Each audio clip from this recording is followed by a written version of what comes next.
Hello everyone, welcome to magnet brains, जहां आपको 100% free of cost education provide की जाती है। मतलब यहाँ आपको एक या दो चैप्टर पढ़ने के बाद किसी भी तरीके का कोई पेमेंट करने की नीड बिल्कुल नहीं होती है। सो इसी अच्छी बात से स्टार्ट करते हैं आज की इस वीडियो को। This is Barkha Gupta, your computer educator for class 10। सो आज की इस वीडियो में हम क्या स्टार्ट करने वाले हैं? आज की इस वीडियो में हम कंटिन्यू कर रहे हैं class 10th IT book code 402 का unit number 4 web application and security का चैप्टर 24 का कंप्लीट चैप्टर रिवीजन।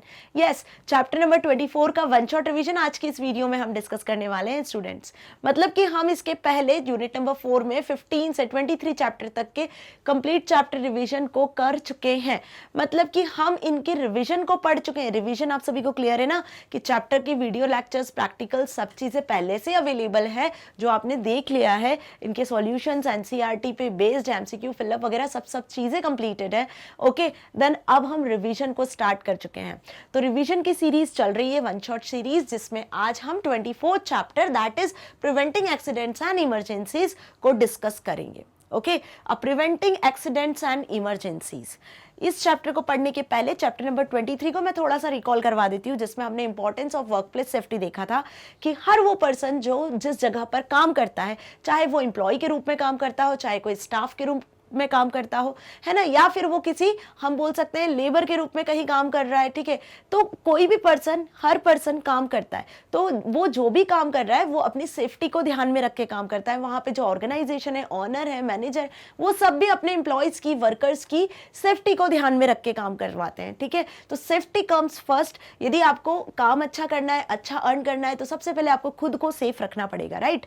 तो वर्क प्लेस सेफ्टी, जहां भी आप काम कर रहे हो, जिस भी जगह पर आप काम कर रहे हो, वहां पर आप अपने आप को सेफ रखकर कैसे काम कर रहे हो, कैसे मनी अर्न कर रहे हो, कैसे सक्सेस को अचीव कर रहे हो, वही सब चीजें हमने उस चैप्टर में देखी थी, राइट। तो वहां पे हमने डिफरेंट टाइप के हजार्ड्स देखे थे कि वर्क प्लेस पे काम करने के लिए, जिस भी वर्क प्लेस पे आप काम कर रहे हो, वहां पे किस किस तरीके के हजार्ड्स होते हैं। जैसे फायर हजार्ड हमने देखा, इलेक्ट्रिसिटी हजार्ड देखा, स्लिप, फॉल्स एंड ट्रिप्स देखा। तो डिफरेंट टाइप के हजार्ड्स देखे थे। फर्स्ट एड क्या होता है, फर्स्ट एड के बारे में भी डिस्कस किया था। ओके, सो आज की इस वीडियो में हम डिस्कस करेंगे चैप्टर नंबर 24 में कि how to prevent accident and emergencies. तो अब यदि कोई एक्सीडेंट या कोई इमरजेंसी होती है आपकी वर्क प्लेस पे, जहां आप काम कर रहे हो या जहां पर रहते हो, तो इमरजेंसीज और एक्सीडेंट से कैसे बचना है, कितने टाइप के एक्सीडेंट्स होते हैं, क्या इमरजेंसीज आती हैं, ठीक है, और इनसे कैसे हम अपने आप को प्रिवेंट कर सकते हैं। ओके, सो आज बेसिकली हम क्या डिस्कस करने वाले हैं, चैप्टर नंबर 24 का वन शॉट रिवीजन कि एक्सीडेंट क्या होते हैं, इमरजेंसीज क्या होती है, कैसे एक्सीडेंट्स को हैंडल किया जाता है ना, किस तरीके से प्रिकॉशंस लेना है। ओके, कितने टाइप के एक्सीडेंट्स हो सकते हैं, कितने टाइप की इमरजेंसीज हो सकती है। ओके, इन्हीं पर बेस्ड आपसे क्वेश्चंस भी एग्जाम में आएंगे स्टूडेंट्स। तो आज का जो रिवीजन है वो 100% यूजफुल है आप सभी के लिए, क्योंकि ये जो रिवीजन आज मैं करवाने जा रही हूँ ये इस पूरे चैप्टर पे बेस्ड है, और आपके जो भी इस चैप्टर से रिलेटेड डाउट होंगे ना, वो आज क्लियर हो जाएंगे। फाइन, सो चलिए स्टार्ट करते हैं एक्सीडेंट एंड इमरजेंसीज में। सबसे पहले हम समझ लेते हैं एक्सीडेंट की डेफिनेशन कि एक्सीडेंट क्या होता है। जैसे कि आपको इस इमेज में शो हो रहा है कि किसी ने बनाना खाया और उसका छिलका रास्ते में फेंक दिया। अब कोई पर्सन है, बहुत जल्दी जल्दी में चल के आ रहा है और उसने देखा नहीं और उस पर पैर रख दिया और वो फिसल गया, और फिसल के वो गिर गया। तो ये क्या हुआ, it is such a type of accident, right. और गिरा तो उसको में भी छोटी मोटी इंजरी हुई, क्लियर, उसके बैक में पैन हुआ, हाथ में, सिर में कहीं लग गई, राइट। तो ये छोटे मोटे एक्सीडेंट हुए। लेकिन जब हम वर्क प्लेस की बात करते हैं, ठीक है, या फिर हम बात करते हैं कि कहीं बिग ऑर्गेनाइजेशन की, या फिर किसी शॉपिंग मॉल की, पेट्रोल पंप की, जहां भी कोई भी पर्सन रहकर जो काम कर रहा होता है, तो वहां के एक्सीडेंट की जब बात करते हैं, तो एक्सीडेंट ऐसी चीज होती है जो अनप्लान्ड होती है, अनइंटेंडेड होती है। आप किसी को जान करके एक्सीडेंट तो नहीं करवाओगे, राइट, ठीक है। So accident at a work place is an event, एक ऐसा इवेंट होता है that is an unplanned, unintended and unexpected. Okay, तो एक्सीडेंट ना हो, इससे हम कैसे बचे, बस वही सारी चीजें आज हमें देखनी है इस चैप्टर में, right. It can happen due to various factors. अब ये बहुत सारे इसके फैक्टर्स हैं जिसकी वजह से ये हो सकता है to person faces at the workplace. Okay, such accidents can cause minor to severe physical injuries or even result in death. कुछ एक्सीडेंट्स ऐसे होते हैं छोटे मोटे जो कि माइनर होते हैं, जिससे आप आगे निकल सकते हो, ठीक है, जिसको आप फेस करके आगे बढ़ सकते हो। बट कुछ ऐसे एक्सीडेंट्स होते हैं जिनका रिजल्ट डेथ भी हो सकता है, राइट तो हमें क्या करना है, हमें इन एक्सीडेंट्स से, इस तरीके के होने वाले एक्सीडेंट से बचना है। जैसे आप सपोज ड्राइव कर रहे हो, तो ये एक्सीडेंट तो हमने नेचुरली देखे हैं, नॉर्मली हम आए दिन सुनते हैं टीवी पर, न्यूज़ चैनल्स पर, है ना, या फेसबुक पे, मीडियाज़ पे आप देखते रहते हो कि ड्राइविंग करते वक्त ऑन द स्पॉट डेथ हो गई, या ड्राइविंग करते वक्त किसी का हाथ टूट गया, हैंड फ्रैक्चर हो गया, ये वो पैर फ्रैक्चर हो गया, राइट। तो ये एक्सीडेंट से इंजरीज होती हैं, इंजरीज से पीपल हार्म होता है, उसका वर्क रुकता है, ठीक है, काम रुकता है, तो वो आगे फिर सफर नहीं कर पाता अपनी लाइफ में, राइट। डेथ हो गई तो फिर वो किसी काम का नहीं।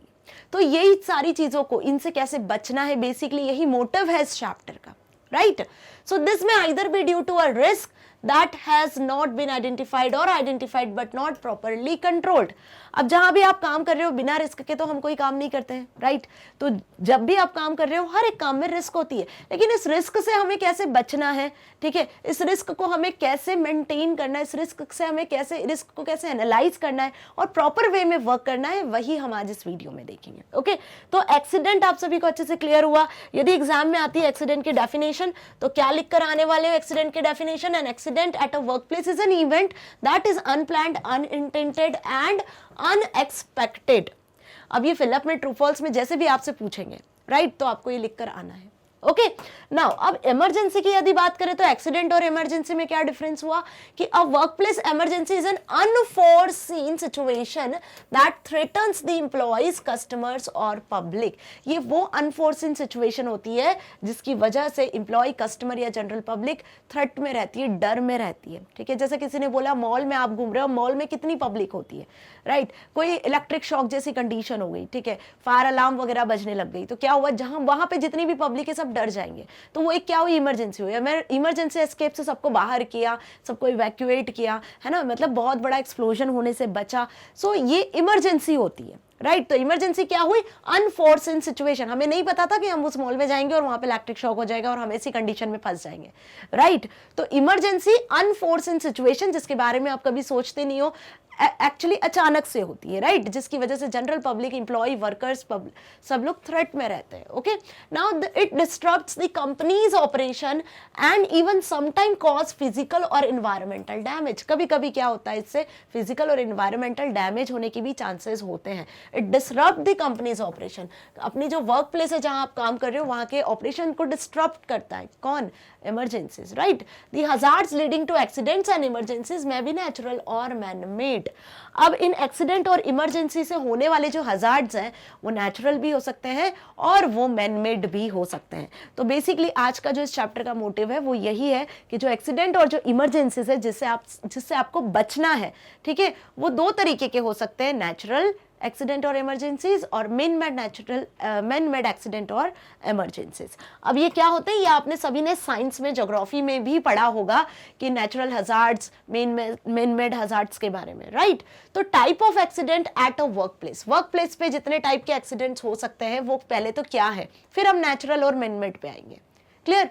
सो कितने टाइप के एक्सीडेंट्स हो सकते हैं। आप जनरली यदि आपसे क्वेश्चन ऐसा आया जाए, एग्जाम में पूछा जाए कि what are the different type of accidents at work place, तो वर्क प्लेस पे एक्सीडेंट क्या हो सकता है, स्लिप हो सकते हो, ट्रिप हो सकता है, फॉल्स हो सकता है।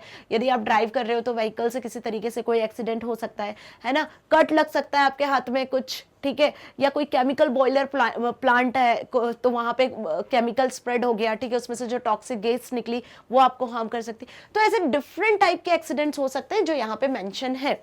अब इनके बारे में आपको डिटेल में लिख कर आना है यदि एग्जाम में आता है। सिंपल इतना पूछते हैं आपसे 2-3 नंबर में कि what are the different type of accidents at work place, तो आपको इनमें से सिर्फ इनके नाम लिख कर आना है। यदि स्पेसिफिकली आपसे इनके नाम से पूछा जाए तो आपको इनको 2-2 लाइन में एक्सप्लेन भी करके आना है, राइट। सो फर्स्ट जो एक्सीडेंट है वो है स्लिप, ट्रिप्स एंड फॉल्स, जिसे हम चैप्टर नंबर 23 में भी डिटेल में डिस्कस कर चुके हैं। स्लिप, ट्रिप्स एंड फॉल्स क्यों होता है, पुअर लाइटनिंग की वजह से, जब कहीं पे प्रॉपर लाइटनिंग नहीं हो, आप केयरफुली वॉक नहीं कर रहे हो, रास्ते में कोई ऑब्स्टेकल आ जाता है तो उसकी वजह से भी स्लिप, ट्रिप्स, फॉल। या फिर जो अनरग्स वो डोरमेट्स होते हैं, ठीक है, या कारपेट सही तरीके से नहीं लगा है, आपने फुटवेयर प्रॉपर नहीं पहना है, ठीक है, या आप स्लीपरी स्पेस पे चल रहे हो, प्रॉपर हैंडरेल्स का यूज नहीं कर रहे हो जब आप स्टेयर्स पे चढ़ रहे हो, तो इस तरीके से स्लिप और ट्रिप्स होते हैं, है ना, और फॉल्स होते हैं जिसकी वजह से एक्सीडेंट्स होते हैं। तो एक्सीडेंट होने का ये कारण भी होता है। Next, struck by moving equipment or objects or walking into objects। अब देखो, struck by moving equipment and objects or walking into objects।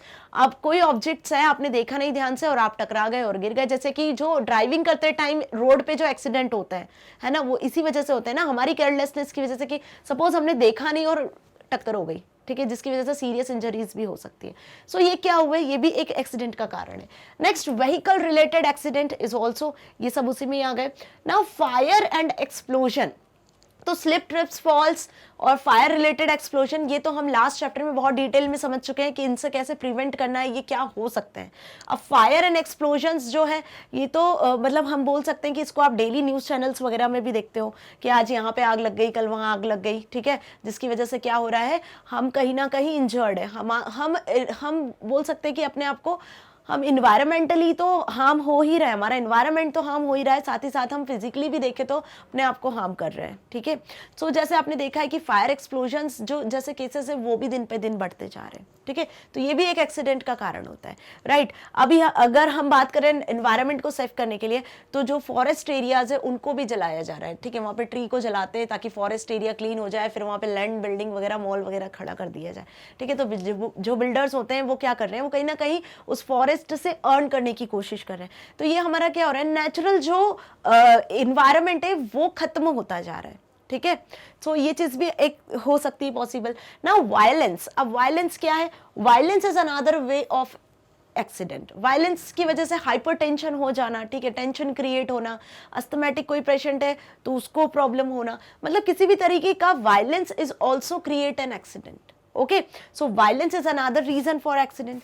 Next is a chemical spillage. तो केमिकल स्पिलेज यदि देखा जाए तो केमिकल जो बॉयलर प्लांट्स होते हैं, जो केमिकल बड़ी बड़ी कंपनीज होती हैं, यदि वो केयरफुली केमिकल्स को नहीं रखती हैं, प्रॉपर टैग लगाकर केमिकल्स को नहीं रखते हैं जो हार्म कर सकते हैं, और गलती से किसी एम्प्लॉय ने उसे छू लिया या फिर उसने प्रॉपर हैंड ग्लव्स वगैरह नहीं पहने और केमिकल के साथ में वो वर्क कर रहा है, ठीक है, जिनमें से कुछ टॉक्सिक गैसेस भी निकलती है जो कि हार्म कर सकती है, तो ये केमिकल स्पिलेज में आता है। या रोड पे जो केमिकल से भरे हुए जो ट्रक्स होते हैं वो गलती से यदि व्हीकल जैसे एक्सीडेंट्स का हिस्सा बन जाते हैं तो उसमें से टॉक्सिक गैस रिलीज होती है, तो उससे भी एक्सीडेंट होने के चांसेस होते हैं जो नॉर्मली पीपल को हार्म करते हैं। ओके, इलेक्ट्रिकल एक्सीडेंट की यदि बात करें तो electric shock, right, electric shock, कोई लाइव वायर है, आपने गलती से उसको छू लिया, ठीक है, बिना आपने सेफ्टी ग्लव्स पहने, सेफ्टी ग्लास लगाए, आपने क्या किया, इलेक्ट्रिक वायर्स को छू लिया, या फिर गलत फॉल्टी वायरिंग्स कहीं पे हुई है, ठीक है, तो वहां पे आपने कुछ गलती से कर लिया, तो ये क्या होगा, इलेक्ट्रिक एक्सीडेंट जैसे हो गए, ठीक है। या ओवरलोडेड सॉकेट, फ्यूज उड़ जाना,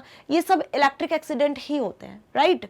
तो जनरली हम कहाँ देखते हैं, मूवी थिएटर्स में, शॉपिंग मॉल्स में, कोई कंपनी, ऑर्गेनाइजेशन, जैसे कि मैंने इलेक्ट्रिक एक्सीडेंट लास्ट चैप्टर में आपको डिटेल में समझाया था कैसे बच सकते हैं, क्या प्रिकॉशन लेना है, ओके, वो ये चीज भी हम डिटेल में डिस्कस कर चुके हैं। नाउ कट्स एंड लैक्रेशंस, तो अब इलेक्ट्रिक एक्सीडेंट, फायर जैसे एक्सीडेंट्स हो गए, स्लिप, ट्रिप, फॉल्स हो गए, इनसे कट और लैक्रेशन जैसी चीजें हो जाती हैं जो हमको हार्म करती हैं, राइट, जो कहीं ना कहीं लॉन्ग टर्म तक चलती है, जिसकी वजह से हम प्रॉपर वर्क नहीं कर पाते हैं, ओके, हमारे वर्क प्लेस पे हम सेफ नहीं रह पाते हैं। तो इसके लिए हमें जरूरी है कि हम प्रॉपर प्रिकॉशन ले, मतलब कि हम हैंड ग्लव्स का यूज करें, हेलमेट का यूज करें, जो कंपनी हमें प्रोवाइड कर रही है सेफ्टी रूल्स उनको फॉलो करें। ओके, नाउ स्ट्रक्चरल कोलैप्स, बड़ी बड़ी बिल्डिंग्स है, मल्टी स्टोरीज बिल्डिंग्स है, उनका ढह जाना, ठीक है, मल्टी स्टोरीज बिल्डिंग गिर जाना, अचानक से कोलैप्स हो जाना, ठीक है, क्यों, क्योंकि वहां पे हो सकता है कच्चे मटेरियल का यूज किया हो, गलत तरीके से बना हो, बिना परमिशन के बना हो, तो ये भी एक मेजर एक्सीडेंट का कारण होता है, ये भी जनरली देखा जाता है, ठीक है, जिसकी वजह से क्या होता है, हजारों पीपल्स की डेथ हो सकती है, हजारों पीपल्स इंजर्ड हो सकते हैं। ओके, सो ये तो थे डिफरेंट टाइप ऑफ एक्सीडेंट, कि एक्सीडेंट के क्या क्या कारण हो सकते हैं, किन किन वजह से एक्सीडेंट हो सकते हैं। ओके, तो जब आपसे अब एक्सीडेंट के कारण पूछे जाए कि what are the type of accident, तो होप अब आप इनको एक्सप्लेन करके भी आ सकते हो, इवन आप इनके नाम भी लिख कर आ सकते हो। तो जनरली 1 या 2 मार्क्स में आएगा तो आप इजीली कर सकते हो। जनरल रीजन से सारे, कोई भी ऐसे कोई नहीं है कि जो आपने सुने नहीं हो, जो आपने कभी देखे नहीं हो, राइट, आप इजीली लिख सकते हो। फाइन, अब यदि बात करते हैं हम नेक्स्ट कि natural hazards and other types of emergencies, कि मतलब अब हम डिस्कस करेंगे कितने टाइप के नेचुरल हजार्ड्स होते हैं। नेचुरल मतलब कि जो एनवायरनमेंट को हार्म करते हैं हमारे, जिनसे पीपल भी हार्म होते हैं साथ में। ओके तो natural hazard, some of hazards occur because of natural incidents, this includes the follow factors. तो यही आपने ज्योग्राफी साइंस में भी पढ़ा होगा। सबसे पहले हम डिस्कस कर रहे हैं मेट्रोलॉजिकल हजार्ड्स, मतलब heavy rain and flood, tornado, tsunami, drought etcetera, ये मेट्रोलॉजिकल हजार्ड्स में आते हैं। आपने देखा ना, सुनामी आती है तो कितने लाखों करोड़ों लोगों को बहा के ले जाती है, उनका घर, उनका वर्क प्लेस एरिया, सारी चीजें, इवन डेथ तक पॉसिबल है। तो सुनामी जैसा तो बात ही नहीं है ना। तो ये तो एक हैवी नेचुरल हजार्ड हो गया, या हैवी रेनफॉल होना, सूखा अकाल पड़ जाना, ठीक है। नेक्स्ट इज जियोलॉजिकल, तो जिसमें लैंडस्लाइड्स, अर्थक्वेक, वोल्केनिक इरप्शन, ये सारी चीजें आती हैं, है ना। ये भी एक नेचुरल हजार्ड ही है, ठीक है। इसे भी हम एक इमरजेंसी भी बोल सकते हैं, क्लियर। बायोलॉजिकल में गैस लेक्स, फायर एक्सेट्रा। तो आपको यहाँ पे ये सारे इमेजेस के फॉर्म में समझ में आ रहा होगा कि नेचुरल हजार्ड्स क्या है, जिनकी वजह से कैसे पीपल हार्म होते हैं, क्या एक्सीडेंट्स होने के चांसेस होते हैं। ओके नाउ इसके बाद आती है बात मेन मेड हजार्ड की। तो मेन मेड हजार्ड क्या हो गए? Toxic gas release, chemical spills, जो केमिकल प्लांट्स है, जो केमिकल कंपनीज है, वहां से जो टॉक्सिक गैस रिलीज हो रही है because of carelessness of the employees और वर्कर्स, राइट। तो ये भी हो सकता है, या प्रॉपर केमिकल पे लेबलिंग नहीं की हुई हो, ठीक है। तो जब केमिकल, बड़े बड़े जो केमिकल्स प्लांट होते हैं जहां पे हार्मफुल गैसेस भी होती हैं, रिलीज होती हैं ना, वो भी एक रीजन होता है। तो यहाँ पे ये मेन मेड हजार्ड्स हैं जो हमारी गलतियों से एक्सीडेंट्स हो सकते हैं। रेडियोलॉजिकल इंसिडेंट्स भी आते हैं इसमें, कुछ रेडियो वेव्स भी होती हैं, एक्सप्लोजन वगैरह जो होते हैं वो, सिविल डिस्टर्बेंस, जो बेसिकली लड़ाई झगड़े वगैरह होते हैं एम्प्लॉयज वर्कर्स के बीच में, उसकी वजह से भी एक्सीडेंट्स हो सकते हैं। वर्क प्लेस वायलेंस, वही चीज आ गई। Resulting in bodily harm and mental trauma, ठीक है, जिसकी वजह से हार्ट अटैक वगैरह ऐसी जो चीजें आ जाती हैं, हो जाती हैं, ठीक है। तो ये हो गए आपके main made hazards. Okay so अब इन सारे डिजास्टर्स से बचने के लिए, एक्सीडेंट से बचने के लिए, what preventive measures we should take. Okay so some of the preventive measures to prevent accidents. So अब यदि क्वेश्चन आता है कि इन एक्सीडेंट से, इमरजेंसी से बचने के लिए आप क्या करते हो, क्या प्रिकॉशंस लेते हो, कंपनीज को, ऑर्गेनाइजेशंस को क्या करना चाहिए, तो ये कुछ प्रिकॉशंस है जो आपको ध्यान रखने हैं। ओके मतलब कि ये यदि क्वेश्चन आता है तो आपको ये आंसर लिखकर आ जाना है, right. Employers must provide workers with protective equipment such as safety goggles and other gear they need to avoid dangerous exposure. जिस भी कंपनी, ऑर्गेनाइजेशन में काम करते हो आप, वहां के एम्प्लॉयज, जो वहां के वर्कर्स हैं, ठीक है, उन्हें प्रॉपर सेफ्टी रूल्स पता होने चाहिए, उन्हें सेफ्टी ड्रेस देनी चाहिए, उनको जो भी सेफ्टी गियर लगते हैं, लाइक जैसे सेफ्टी गॉगल्स हो गए, सेफ्टी शूज हो गया, सेफ्टी के लिए जो हेलमेट होता है वो हो गया, तो वो सारी चीजें उन्हें प्रोवाइड करनी चाहिए, safety goggles, safety hand gloves वगैरह, राइट, ताकि वो केयरफुल होकर जो भी ये डेंजरस एक्सीडेंट्स है, एक्सपोजर्स है, इनसे बचकर काम कर सके, अपने आप को सेफ रखकर काम कर सके, right. Reminding employees to be vigilant. Okay अब हर टाइम ये जरूरी है कि आप वर्कर्स को, एम्प्लॉयज को क्या कर सको, सतर्क करके रह सको, ताकि वो जो भी काम करें वो केयरफुली करें, है ना। तो जो भी उन्हें सेफ्टी रूल्स समझाए जाते हैं, बताए जाते हैं, उन्हें अगेन एंड अगेन रिमाइंड करवाना होता है ताकि वो सतर्क रह के काम कर सके, केयरफुली काम कर सके। Removing clutter and putting it out of the way so that people would not step on it and fall accidentally. People कहीं भी काम कर रहे हो, एम्प्लॉयज हो, वर्कर्स हो, वो गिरे नहीं, उनके रास्ते में कोई क्लटर ना हो, किसी तरीके का कोई भी स्लीपी एरिया या ऐसा कुछ मतलब हम बोल सकते हैं ग्रीस्ड जो सरफेस हो, ऐसी सरफेस ना हो। तो जो भी बीच में क्लटर हो उसे आउट करें आप उस एरिया से, ताकि वो क्लटर फ्री होकर काम कर सके, ठीक है, और स्लिप फॉल्स जैसे एक्सीडेंट से बच सके। तो ये कुछ प्रिकॉशंस थे जो हमने देखे, कुछ प्रिवेंटिव मेजर्स थे। Now handling accidents. अब ये जो टाइप ऑफ एक्सीडेंट हमने देखे अभी, है ना, जो मेन मेड डिजास्टर है, नेचुरल डिजास्टर है, यदि इस तरीके की कोई इमरजेंसी होती है, एक्सीडेंट होता है, तो उसको कैसे हैंडल करना है, how to handling the accidents. So बस वही अब हमें डिस्कस करना है। So even when organization take appropriate workplace safety precautions and measures to avoid injuries, accidents happen in such cases, how employees respond to this accidents can make all the difference. देखो, कोई भी company, organisation यदि open है, वो work place है जहाँ पे employees और वर्कर्स काम कर रहे हैं, तो ये एम्प्लॉयज का, वर्कर्स का, वहाँ के मैनेजर्स का, ऑनर्स का, डायरेक्टर्स का, हर लोगों का ये रिस्पॉन्सिबिलिटी होता है कि वहाँ पे जो भी पर्सन काम कर रहा है वो सेफली, सेफ इन्वायरमेंट में काम करे। ये हर एक पर्सन की वहाँ की रिस्पॉन्सिबिलिटी होती है, ठीक है, कि एम्प्लॉयर इन एक्सीडेंट से, इमरजेंसी से कैसे अपने आप को सेफ रखे, और यदि ऐसी कोई इमरजेंसी एक्सीडेंट होता है तो वो उनकी लाइफ में कहीं ना कहीं डिफरेंस लेकर आ जाता है। Right. So when an injury to the person in charge should follow proper protocols. यदि कोई ऐसी इमरजेंसी होती है तो आपको वहां पर एक प्रॉपर प्रोटोकॉल को फॉलो करना है. तो वहां पे जो भी पर्सन है जो इंचार्ज होगा एक्सीडेंट का या इमरजेंसीज के लिए, होते हैं ना कंपनीज, ऑर्गेनाइजेशन में, वर्क प्लेस में, एक ऐसे पर्सन को अलॉट किया जाता है जो प्रॉपर फर्स्ट एड आपको प्रोवाइड करता है, फर्स्ट एड प्रोवाइड करता है, जो हमने लास्ट चैप्टर में देखा था. उसको प्रॉपर ट्रेन किया जाता है. कुछ ऐसे फायर सेफ्टी इंजीनियर्स होते हैं कंपनी, ऑर्गेनाइजेशन में, वर्क प्लेस पे, जो क्या करते हैं, ऐसी इंजरीज होने से, इस तरीके के एक्सीडेंट, इमरजेंसीज होने पर प्रॉपर एक्शन लेते हैं. उनके अपने कुछ रूल्स, कुछ प्रोटोकॉल्स होते हैं जिनको यूज किया जाता है किसी भी पर्सन को इस एक्सीडेंट, इंजरीज से बचाने के लिए.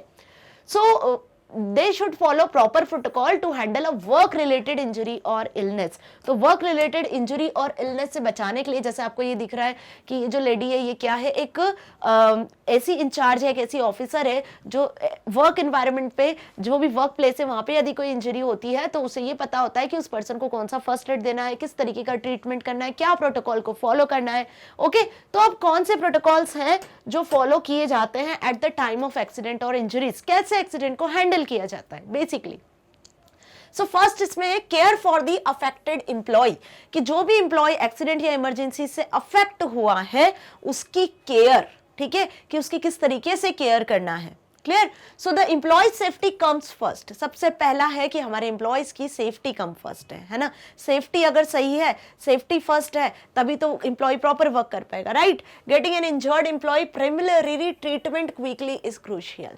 तो सबसे पहला जो ट्रीटमेंट होगा, प्रिलिमिनरी जो ट्रीटमेंट होगा वो बेस्ट होगा other than crucial. Okay, a proper evaluation of the situation should be done. जो भी एक्सीडेंट हुआ है, इमरजेंसी हुआ है, तो जो पहला प्रोटोकॉल है care for the affected employee, उसकी सेफ्टी का ध्यान रखा जाए.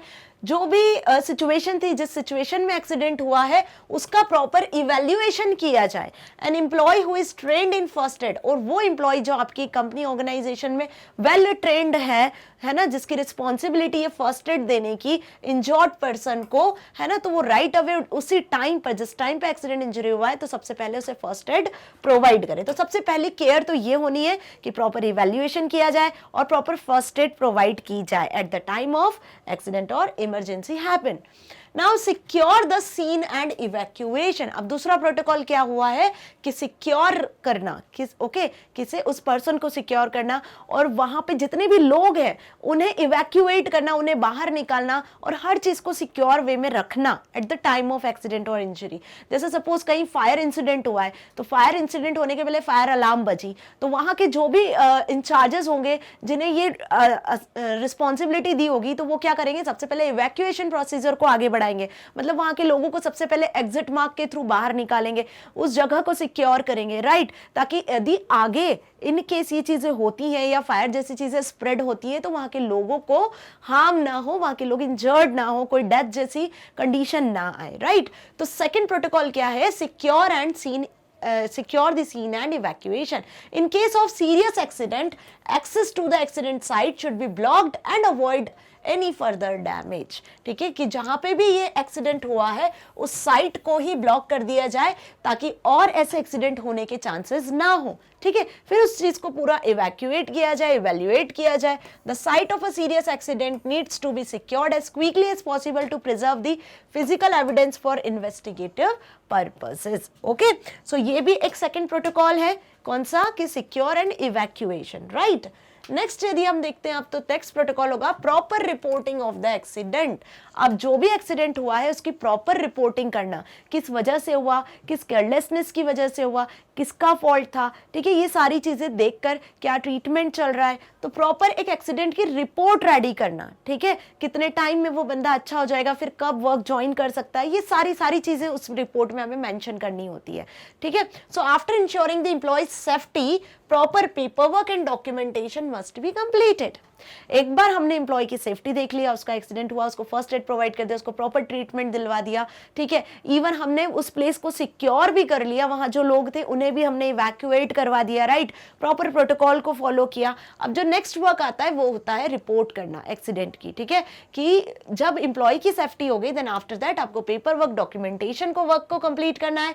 The accident report should be completed to help investigate the accident. अब ये जो पेपर वर्क, ये जो डॉक्यूमेंटेशन वर्क है, ये उस एक्सीडेंट को इन्वेस्टिगेट करने में हेल्प करता है, right. And required document for processing the claim from the insurance company should be filled in.